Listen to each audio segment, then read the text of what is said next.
থেকে যাত্রীবাহী বাহন ছিটকে গিয়ে পড়ল ক্ষেতের জমিতে। ভয়ঙ্কর সড়ক দুর্ঘটনা কালাইন শিলচর রানীফেরি সড়কে। দুর্ঘটনায় গুরুতর আহত হয়েছে 10 জন যাত্রী। আহতদের মধ্যে রয়েছেন মাদ্রাসা পড়ুয়া সহ পুরুষ মহিলারা। ঘটনায় আহতদের চিকিৎসা চলছে শিলচর মেডিকেলে।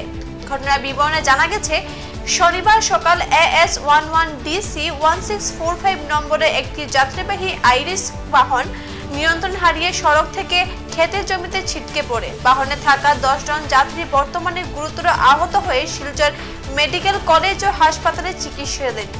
গুমরা পাইকান থেকে যাত্রী নিয়ে শিলচর অভিমুখে যাচ্ছিল দুর্ঘটনাগ্রস্ত বাহনটি। এদিকে স্থানীয়দের মদতে আহতদের প্রথমে কালাইন হাসপাতালে প্রাথমিক চিকিৎসার জন্য পাঠানো হয়েছিল। কর্তব্যরত চিকিৎসক আহতদের অবস্থা আশঙ্কাজনক থেকে তড়িঘড়ি তাদের শিলচর মেডিকেল কলেজ ও হাসপাতালে প্রেরণ করেছেন। আহতদের মধ্যে রয়েছে মাদ্রাসা পড়ুয়া সহ পুরুষ মহিলারা। দুর্ঘটনাগ্রস্ত বাহনটি বর্তমানে কালাইন থানার হেফাজতে রয়েছে বলে জানা গেছে।